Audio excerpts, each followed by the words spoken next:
vais d'abord commenter d'une manière globale le discours du chef de l'État. Personnellement, moi en tant que président de l'UDECO, le discours qu'il a prononcé à la nation, globalement, nous sommes en parfaite harmonie avec ce discours-là. Alors sur le plan politique, les choses qui bloquaient, c'était bien sûr la désignation du Premier ministre en fonction de l'accord du 31 décembre 2016 et également aussi la désignation du président du Conseil national du suivi de ces accords. Et là, il y a deux temps.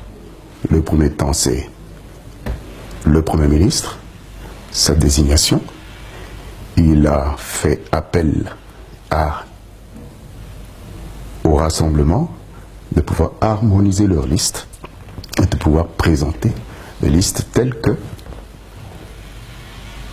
la Constitution le dit.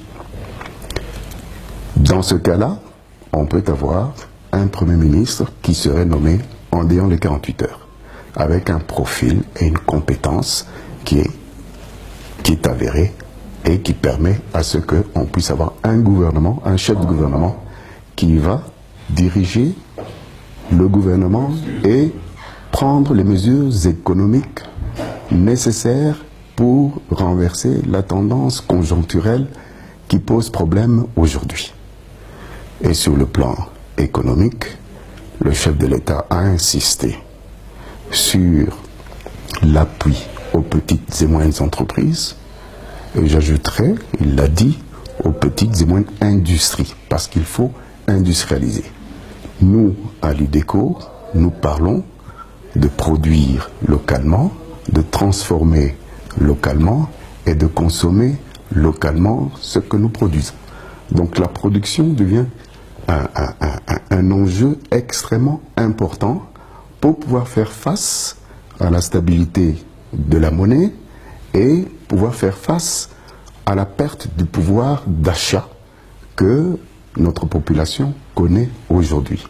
C'est conjoncturel, les mesures, d'après le chef de l'État, sont prises pour réformer la fiscalité, pour avoir un meilleur climat des affaires et également aussi au niveau douanier de pouvoir moderniser notre système de collecte de fonds, de collecte de revenus pour l'État.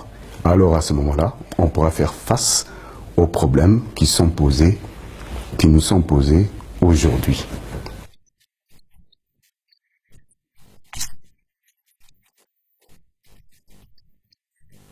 C'est un discours qui apaise parce qu'il donne des pistes de solutions, parce qu'il a consulté et il y a un consensus qui se dégage sur comment décanter la situation.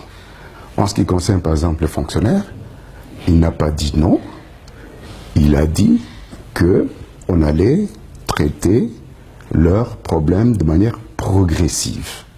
Et de manière progressive, moi j'entends par là, c'est-à-dire qu'il nous faut prendre leurs revendications en compte, il nous faut un budget qu'il faut et tenir, et dans ce budget, prendre en compte les considérations ou les préoccupations du fonctionnaire. Oui. Et ça ne peut se faire que de manière progressive et non pas le tout en une fois. Sinon, il va y avoir un risque d'une spirale. On donne des augmentations, il y a des augmentations des prix, et puis après, on ne s'en sort plus.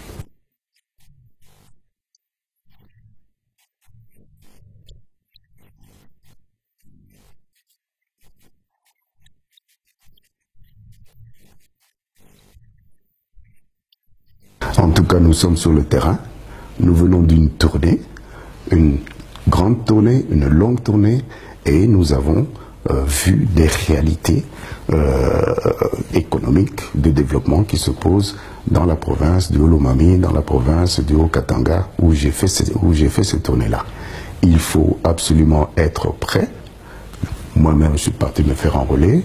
Et le discours que j'ai tenu, c'est que la population puisse se faire enrôler, qu'elle soit la plus nombreuse possible, qu'on dépasse même les objectifs de la CENI, Et ici, il faut féliciter la CENI qui abat un travail dans des conditions difficiles, mais la machine est en marche. Et nous devons être prêts pour les élections selon le calendrier que la CENI va nous fixer. Président, je vous remercie. Je vous en prie.